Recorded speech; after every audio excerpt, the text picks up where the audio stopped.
Biscuit haut de gamme. Alors ici, un petit biscuit haut de gamme que vous pouvez faire facilement à la maison et manger à votre guise. Préparez-vous à commencer la cuisine. Alors, dans un bol vide, on va rajouter 500 g de fécule de maïs. Bien sûr, vous prenez la marque de fécule de maïs que vous préférez, vous pouvez utiliser n'importe laquelle, ça fonctionnera pareil. Ensuite, on rajoute une brique de lait concentré, environ 400 g.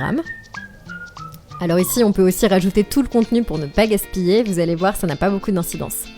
Ensuite, on va rajouter 200 g de margarine et on va pouvoir commencer à bien remuer et à mélanger le tout jusqu'à ce qu'on obtienne un mélange bien homogène. Voilà, donc vous allez pouvoir remuer jusqu'à ce que la pâte devienne plus épaisse. Et après avoir bien mélangé à la spatule, vous allez pouvoir commencer à utiliser vos mains. Voilà, donc notre pâte est assez dense et c'est pourquoi il est important de bien la malaxer, de bien la remuer avec les mains. Alors à ce stade, si vous trouvez que la pâte est trop liquide comme la mienne, vous ajoutez un petit peu de fécule de maïs encore. Vous allez pouvoir en ajouter jusqu'à ce qu'on obtienne une pâte beaucoup plus épaisse qui se tient bien. Et si nécessaire, pour réajuster, vous rajoutez un petit peu de lait concentré. Voilà, donc l'astuce, ça consiste à ajouter une petite quantité à chaque fois et à continuer à bien pétrir, à bien remuer. Je vous assure que vos mains sont les meilleurs amis à ce stade. Donc voilà, donc on remue la pâte, on la pétrit jusqu'à ce qu'elle se détache facilement de nos mains. Voilà, donc ça c'est le résultat parfait qu'on recherche. Regardez comme c'est joli et la pâte vraiment ne doit pas coller à vos mains. Donc on va pouvoir retirer la pâte du bol et la placer sur la table. On va continuer à bien pétrir à l'aide d'un rouleau à pâtisserie cette fois.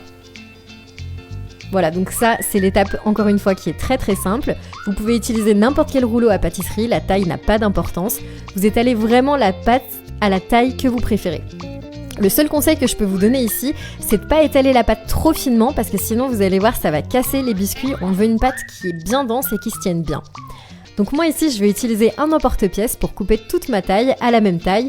Mais bien sûr, comme vous préférez, vous pouvez aussi le faire avec un verre ou alors avec un couteau, ça fonctionne aussi. Voilà, la recette sera parfaite dans tous les cas, ne vous inquiétez pas. Et maintenant, on va pouvoir rouler les petites boulettes dans notre main si on veut rendre la tâche encore plus facile et encore plus malléable. Donc une fois qu'on a terminé ce processus, on n'a besoin de rien d'autre, il suffit de faire cuire. Donc on va faire cuire à 320 degrés pendant 20 minutes.